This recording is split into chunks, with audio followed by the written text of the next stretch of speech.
Bom dia a todos, bom dia. Com essa música infantil, mas muito real, eu quero dar um dia, desejar para vocês um dia abençoado e que essa palavra fique no coração, né? Quem honra será honrado. Opa!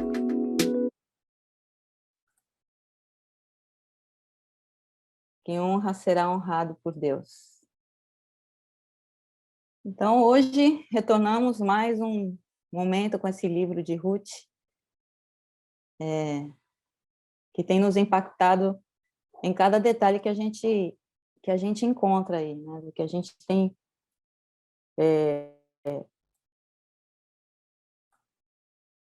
lido, tem visto, tem ouvido. E hoje, eu estava pensando sobre isso, né? É, eu, a minha aula foi no segundo dia, né? No segundo dia de aula, e aí a gente, naquela aula a gente viu uma situação de Noemi, que era aquela mulher que se sentia, como ela se colocou bem, uma mulher amarga, né? Uma mulher que entendia que Deus tinha tirado tudo dela. Ela, em nenhum momento, ela desqualificou Deus ou perdeu os olhos da soberania de Deus. Mas para ela, Deus estava pesando a mão dele sobre a vida dela. E ela se sentia vazia.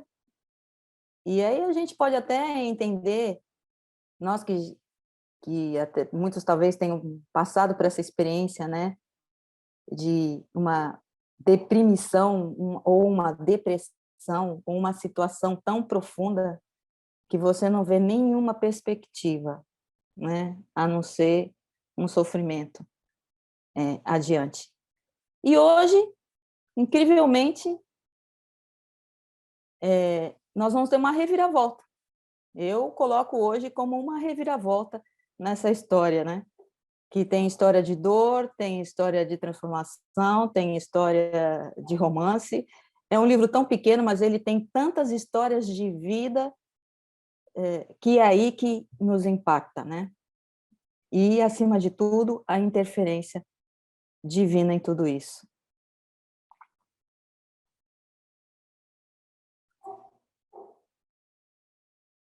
Então, hoje, eu coloco esse momento como um novo panorama, né?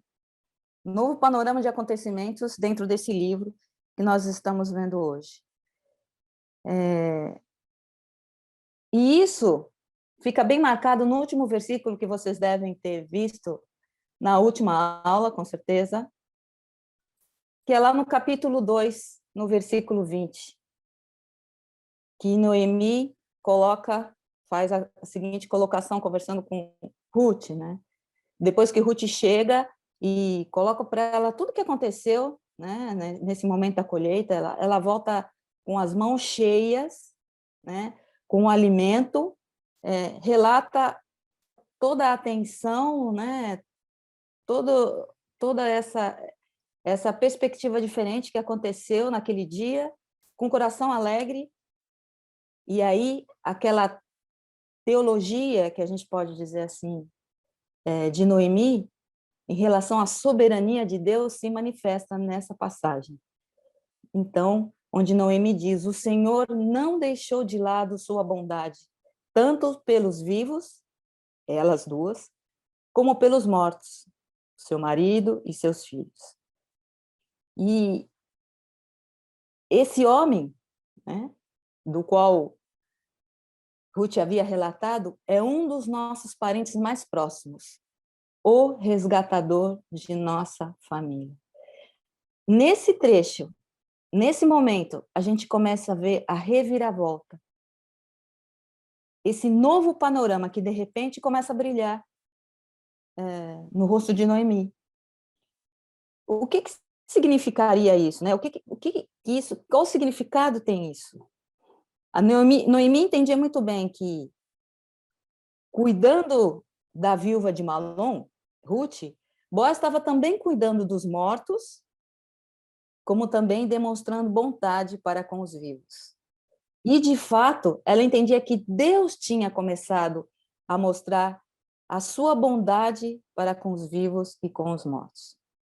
Então, de uma visão de, olha, eu não tenho nada, olha, eu sou amarga, Deus pesou sua mão sobre mim, agora uma luz do amor de Deus parece que rompeu diante dos olhos, rompeu de forma assim tão brilhante diante dos olhos de Noemi, que foi suficiente para ela perceber isso. E ela declara isso.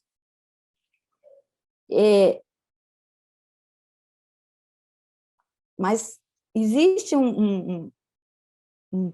uma coisa muito importante que a gente precisa destacar aqui, né? Que foi dito na passagem anterior, que Ruth se escondeu debaixo das asas do Senhor. Então, Deus, ele é bom para todos aqueles que se refugiam debaixo de suas asas. Guardem isso, isso é muito importante para nós termos na nossa mente e no nosso coração. Ele é bom para todos os que se refugiam debaixo de suas asas. Nesse momento, a gente vê que nesse processo, o Senhor cura Noemi, né? É um reconhecimento dela pelo que Deus tem feito, isso é uma transformação. Então, quando ela era a amarga, ela não via perspectiva, ela não via futuro. Curada, ela vê o futuro e até cria estratégias mesmo arriscada. E é isso que nós vamos ver hoje. Então, pensando nessa situação, fica muito difícil, às vezes é muito difícil quando nós lemos os textos bíblicos, né? De imaginar, né? A gente imagina uma coisa rápida ali e a gente não imagina como é que foi essa conversa. E deve ter sido muito interessante essa conversa agora, né? No capítulo 3, que nós estamos entrando, com Noemi e Ruth, nessa sua nova estratégia, nessa sua nova perspectiva do que Deus estava fazendo. Então, eu quero convidar vocês a assistir um trechinho comigo dessa conversa. Aí eu vou convidar você para irem um pouco entrar na linha do Spielberg, né? A gente sabe que no mundo cinematográfico as coisas são, né, criadas para invadir a nossa imaginação e nos fazer deslizar nisso. Então eu quero convidar vocês para isso, para assistir um trechinho de, quem sabe, desse diálogo entre Ruth e Noemi.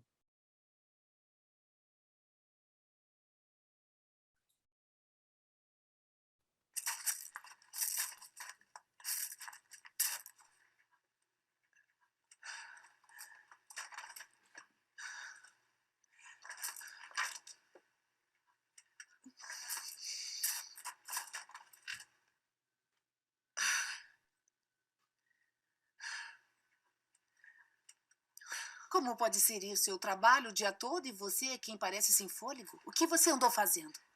Venha, sente-se. Precisamos conversar. Deus pôs algo em meu coração. É chegada a hora. É chegada a hora? Ah, mãe. Por favor, não me diga que está morrendo. Não. Há muito não me sinto tão bem. Isso é bom. É chegada a hora de você ir em frente. Ah, mãe. Eu não posso deixar você. Shhh, ouça. A festa da colheita é esta noite. E você deve ir. Não me é permitido.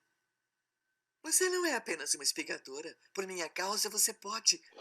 O que me leva a outro assunto. Eu creio que Deus me mostrou com quem você deve se casar. Sou de Moabe. Ninguém sequer olha para mim. Ah, filha.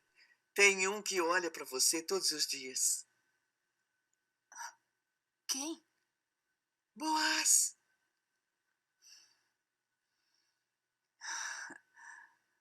Boas.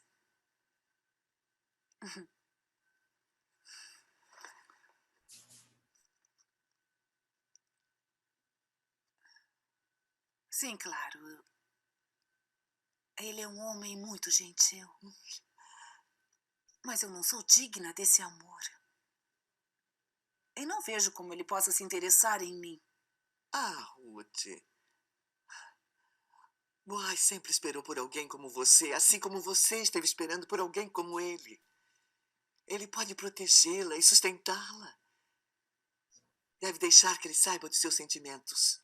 Mas esta noite acontece a festa da colheita. E ele estará ocupado na comemoração. Garanto a você que quando ele a vir, vai parar com tudo e reparar. Olhe para mim. Estou com a mesma roupa desde que chegamos. Tudo o que ele vai notar é como estou mal vestida. Venha. Quero lhe mostrar uma coisa.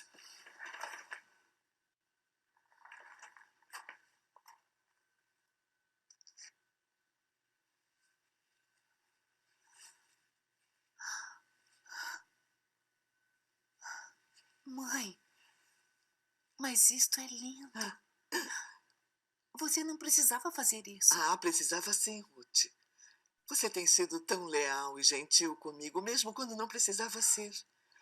Merece alguma coisa que reflita a beleza que eu vejo em você. É o vestido mais bonito que eu já vi. Talvez você esteja certa. Talvez Boaz repare em mim. Mas tem mais, e você deve confiar em mim. Está bem. Esta noite, quando for a festa, espere. Certamente você vai querer correr para ele. Não faça isso. Apenas olhe e espere. Até que ele tenha comido e bebido bastante. Então siga-o até onde ele vai para descansar. Espere até que ele adormeça. Descubra os pés dele e deite-se ali. Minha mãe, eu confio em você. Mas eu não posso fazer isso. Ruth, é um costume do nosso povo. Boaz reconhecerá o sinal que está fazendo e mostrará a você se ele concorda ou não. E se ele não for um homem honrado? E se ele quiser se aproveitar de mim?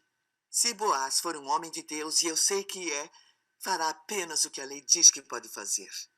Esse plano parece uma tolice. Confia em mim. Deus se vale das tolices deste mundo para confundir os sábios. Ele não deixará você ser magoada. Muito bem.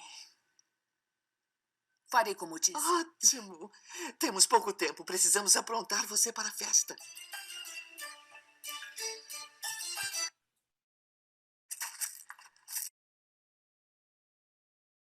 Muito bem, claro.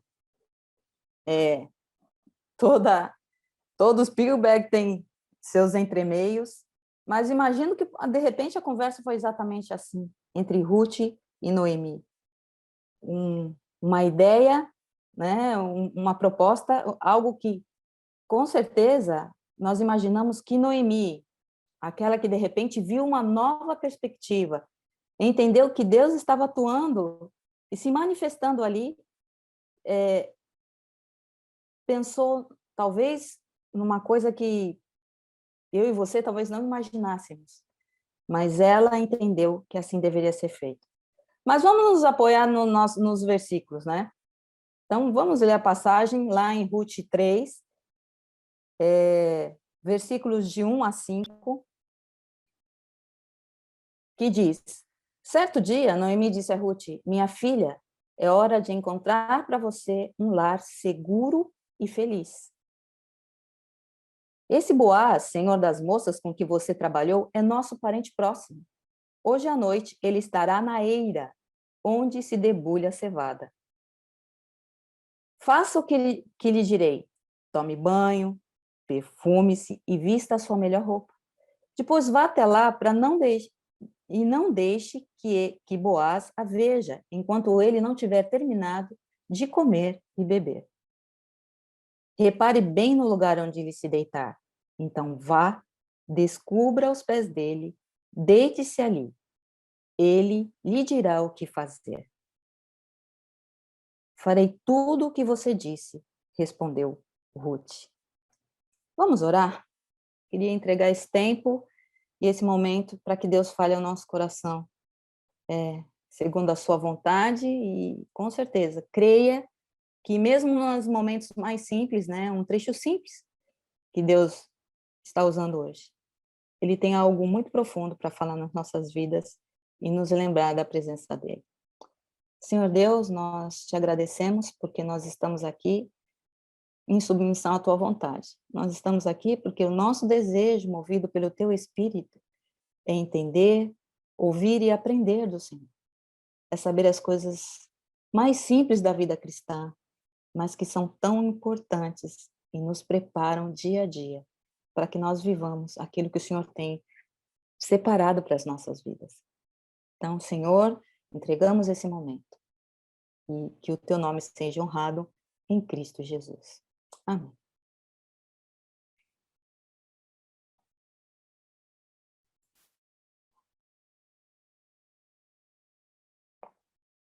É hora de encontrar um lar seguro e feliz.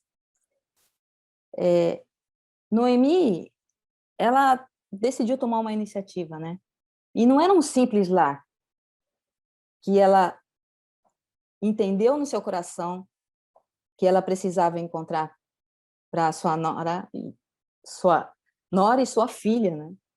Ela recebeu Noemi, ela recebeu Ruth como sua própria filha. Era o fim das incertezas associadas a uma vida de uma jovem viúva, a gente já viu isso várias vezes, né? Era o relacionamento com o marido que possibilitava o nascimento de filhos, uma realização pessoal e, principalmente, uma segurança e uma segurança financeira. Então, Noemi tem um objetivo muito claro, né? Ganhar para Ruth um marido, mas não qualquer marido, quando ela fala de um lar seguro. Um marido piedoso e preservar a linhagem familiar.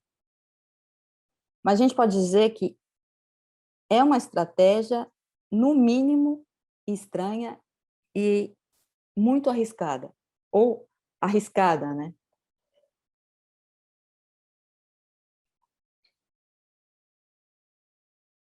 E aí ela coloca, esse Boaz, é o que ela fala ali para a gente, é o nosso parente próximo.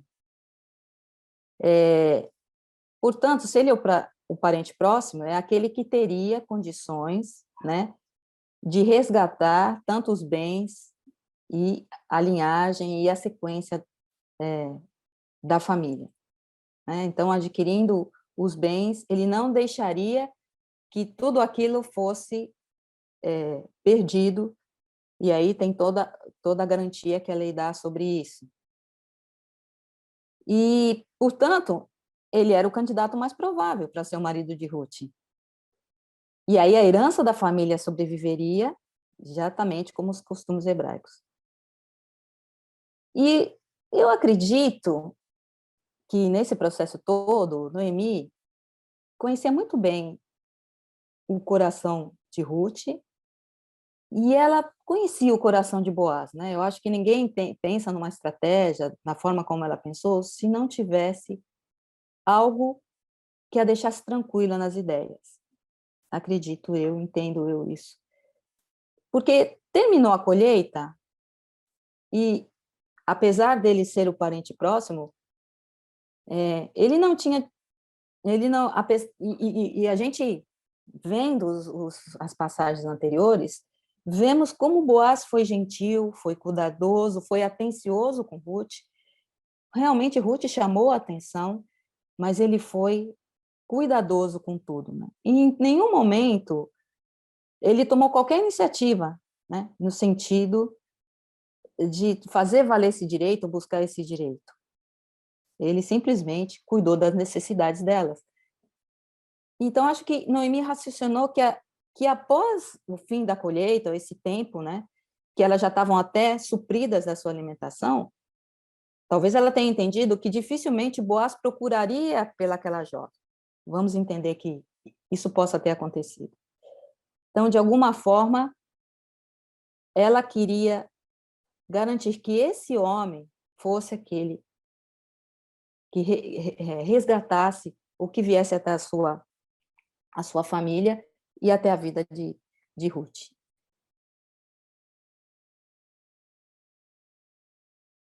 E ela dá, né, uma diretriz para Ruth. Ela fala, então vá. nós, quando lemos a linha, que eu digo aqui, no registro, a gente não vê nenhuma maldade ou um plano arquitetônico com intenções ruins no seu coração, né? E Noemi afirma que Boaz estaria aonde? Na eira, né? Naquela noite. E sem... a eira ali era um momento em que expressa, né, que havia terminado aquele tempo da colheita, né, onde se colocavam tudo aquilo que foi recolhido, e ela diz para Ruth que ela devia se tornar bem apresentável, né, e colocar-se diante dele na hora correta e de forma apropriada. E é interessante que Ruth faz um plano muito confiante, né? De repente, nesse momento, Noemi está confiante de um futuro. É aí que eu digo que é uma reviravolta. E não só confiante no futuro, mas ela havia percebido um homem cheio de Deus na vida de Boaz. E ela entendia, e já tinha visto que Ruth era uma mulher que dependia de Deus, que tinha aprendido a depender de Deus. Então, ela faz toda essa junção, né, nesse plano que ela sugere a Ruth.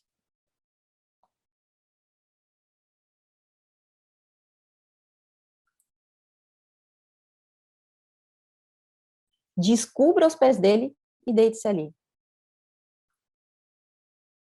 Nós sabemos que, em circunstâncias normais, isso seria até um ato de imoralidade, porque poderia trazer uma proposta errônea sobre as intenções. Mas não deixava de ser uma expressão comum, né? Possível ali, com as intenções que Ruth iria expressar. Mas a gente fica pensando, será que a Noemi tinha mesmo certeza do caráter de Boaz e Ruth, que ela sabia que eles iriam tratar um ao outro com perfeita pureza? Eu tendo a compreender que sim, porque nessa proposta, nesse plano que Noemi propõe e apresenta com tanta segurança, poderiam acontecer duas situações. Uma apaixonada e ilegal cena de relações sexuais, né, pela própria proposta que isso poderia trazer, ou uma cena deslumbrante de pureza. E aí a gente diz que esse plano seria um plano de risco, porque estaria baseado totalmente no caráter das pessoas envolvidas. Mas nós vemos uma Noemi tão segura, nós vemos um homem que, desde o início, teve uma tamanha consideração por Noemi, uma tamanha consideração por Ruth, mesmo sendo ela uma estrangeira, teve um cuidado tão respeitoso, um cuidado tão leal com a vida delas. E vimos uma Ruth em total submissão e dependência daquilo que Deus tem feito, com tanto carinho e tanto respeito com a sua sogra e tanta submissão diante da situação que a cercava, né? Nunca murmurante, nunca, o que eu estou fazendo aqui? Eu estou perdida, olha onde eu vim, eu estou aqui, né? Pegando espigas no chão, será que eu não teria condição melhor se eu tivesse... Nós não vemos em nenhum momento uma atitude de arrependimento, de murmuração, mas sempre aquela que veio junto com Noemi para animar, para trazer um companheirismo, sabe, uma fidelidade. E aí nós vemos aqui relato de vidas fiéis sendo transmitidas nesse momento. E aí, exatamente como fruto desse relacionamento, talvez até tentando entender o que estava acontecendo nesse momento, Ruth afirma: farei tudo que você disser. Ela concorda plenamente com o plano de Noemi. E aí sim, culturalmente correto, embora arriscado. Podemos dizer, então, que houve uma unidade de confiança nessa situação. E aí Noemi diz para Ruth que Boaz estaria num determinado lugar. E é aí que eu quero me prender um pouco para falar sobre isso, né? Sobre o que isso pode nos revela, o que nos transmite, o que a gente pode pensar sobre isso, sobre esse ponto de encontro, né? Onde uma mudança em toda a perspectiva dessa história poderia acontecer.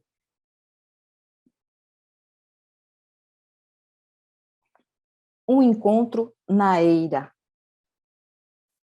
E aí eu fui lá pesquisar, né? Fui entender bem o que seria uma eira, né? Às vezes tem coisas que a gente lê e a gente vai seguindo sem entender muito a perspectiva ou o que significado teria isso. Não quero criar significados inexistentes, mas nós temos aí a eira.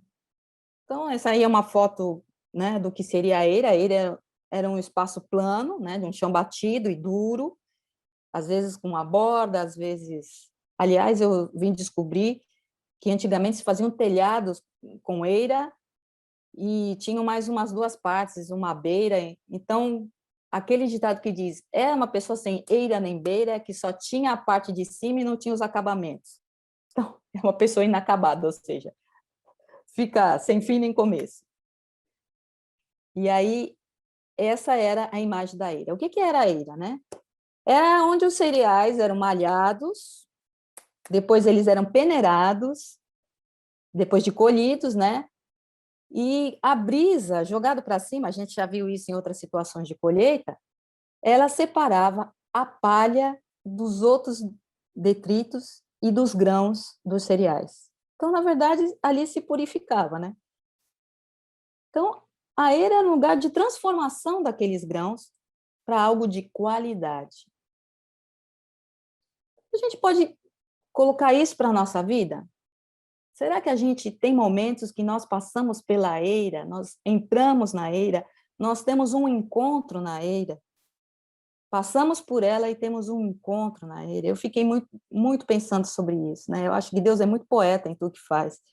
E ele coloca essas ilustrações para nós refletirmos um pouco. E é isso que eu quero propor agora para a gente.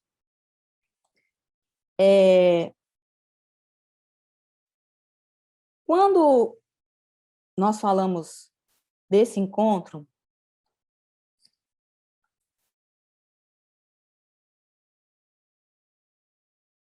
uma coisa que Ruth tinha acontecido com a vida dela e nós podemos usar na nossa vida, eu entendo, que quando a primeira coisa que nós devemos fazer, né, antes de pensar em qualquer encontro, devemos procurar refúgio nas asas de Deus. É lá que nós precisamos nos acolher, nós precisamos nos esconder debaixo das asas do nosso Senhor. Mesmo quando parece existir somente sombras, coisas que ainda não são explicáveis, na hora certa, Deus vai deixar que nós olhemos um pouco fora do ninho, né?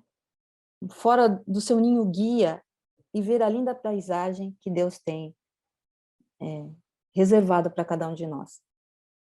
Então, a primeira coisa da nossa vida que nós temos que fazer em qualquer processo, em qualquer momento difícil, em qualquer situação em que nós estejamos passando, que parece que a gente é até um cereal em purificação, nós devemos procurar refúgio nas asas de Deus.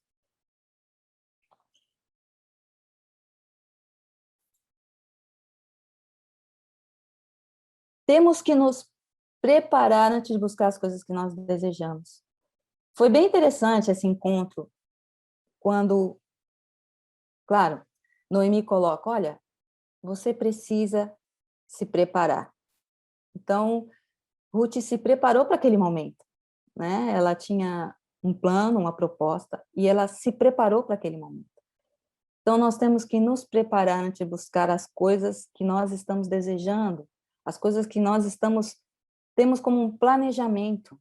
Nós precisamos estar preparados. E, muitas vezes, ouvir conselhos, né?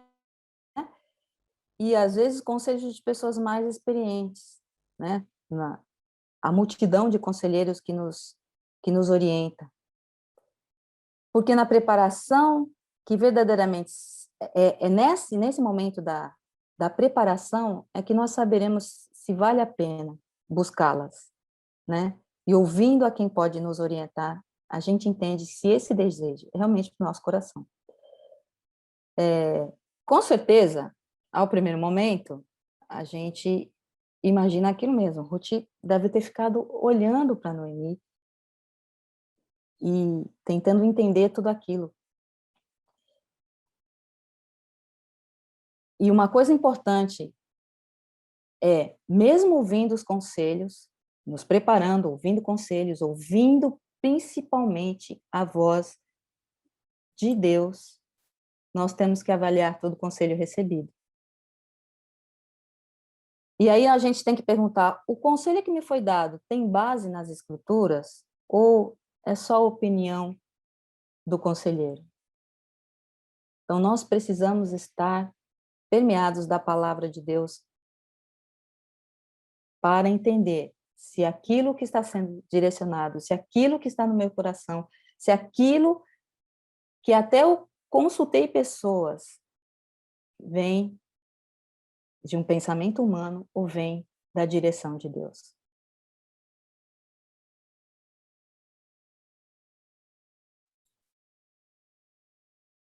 E no final de tudo isso, manifestar uma justiça estratégica. O que seria uma justiça estratégica? Estratégica, você toma uma iniciativa, né? Sonhar com as coisas de Deus, sonhar em fazer algo, tomar um passo em direção. Mas a justiça exige que isso seja feito de uma maneira correta, sendo tomada em conta a soberania do Deus misericordioso. Quando a gente coloca a soberania de Deus na nossa vida, nas nossas escolhas, nas nossas decisões, quando Deus vai à frente, então você consegue manifestar nesse seu encontro na eira, nesse momento, a justiça estratégica de Deus. Mas é preciso estar preparado para esse encontro na eira, esse momento em que você precisa tomar uma iniciativa e tomar uma decisão. Que talvez mude os rumos, como vai acontecer na história. Muda os rumos, muda o sentido, dá um outro significado, traz para você uma esperança, uma expectativa.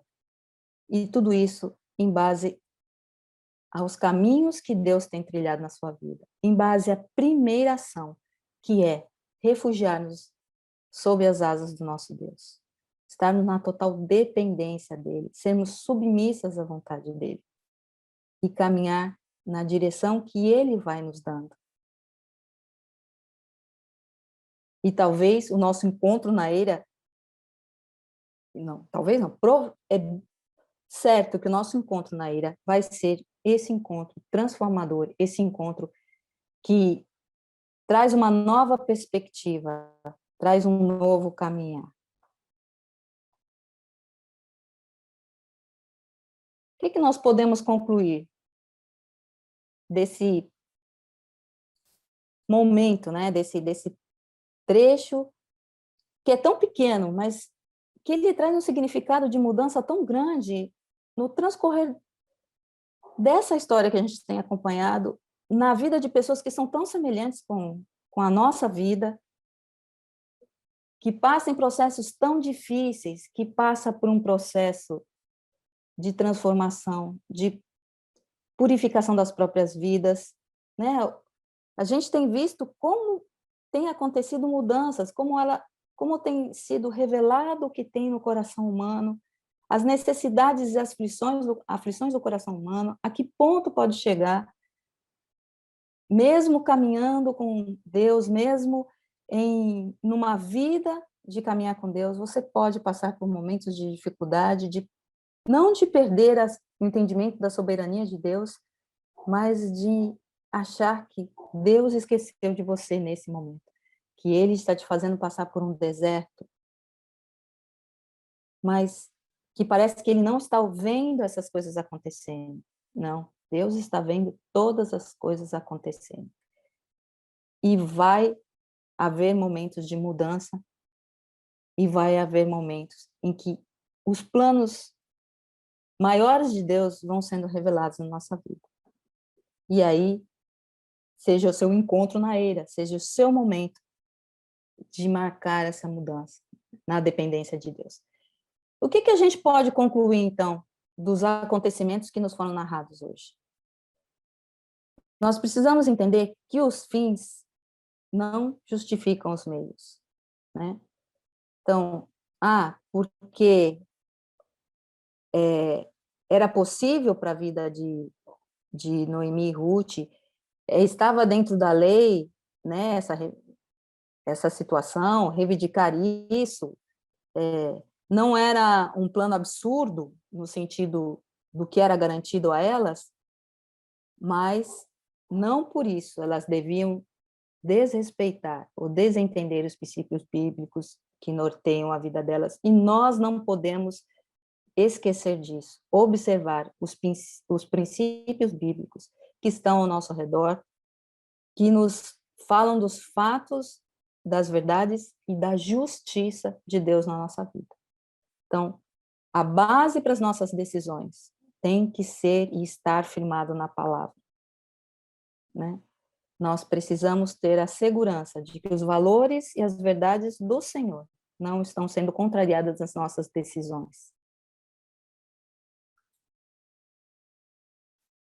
Uma boa motivação deve ser sempre acompanhada de sabedoria, de prudência e de correção. Então, muitas vezes, e a gente vê no decorrer da história, a Bíblia nos narra muitos fatos em que as motivações eram muito justas, mas não houve soberania, não houve prudência, muitas vezes não se corrigiu o caminho, e aí não se teve bons resultados. Ou ao contrário, a motivação era uma motivação escondida de si mesma. Então, nós precisamos entender qual é a nossa motivação a tomarmos as nossas decisões, a planejarmos e seguirmos determinados caminhos. Qual é a nossa verdadeira motivação? Só o Espírito Santo de Deus. E quando eu questiono, ele revela quais as minhas verdadeiras motivações. Por mais que tudo ao redor pareça muito favorável, o que muda é a motivação do nosso coração, para entender se Deus está nos acompanhando nessa ideia, está nos direcionando para isso. Isso é o que difere dos bons resultados nesse encontro da ira.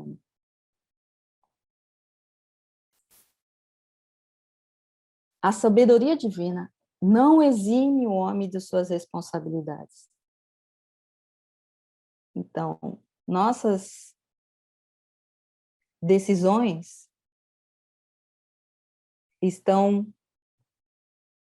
vão ter as suas consequências.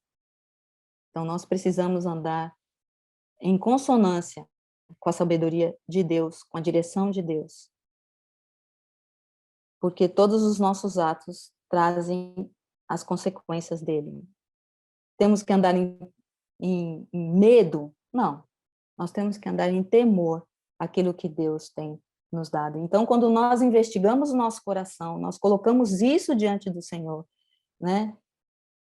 nós pedimos para Deus olhar para dentro de nós e nos revelar a verdade, isso muda tudo. Isso nos faz prudentes, isso nos faz preparados, nos preparar para esses momentos das nossas decisões, do nosso caminhar. E a gente percebe isso na vida de Noemi, esse conhecimento, essa consciência que ela tinha da soberania de Deus.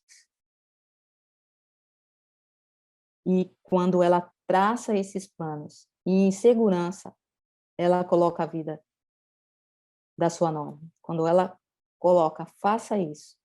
E é bem interessante quando Noemi diz, e faça tudo o que ele disser. Quanta certeza de que, mesmo um plano arriscado, não traria consequências catastróficas para essa história. Quanta direção de Deus no percorrer dessa história.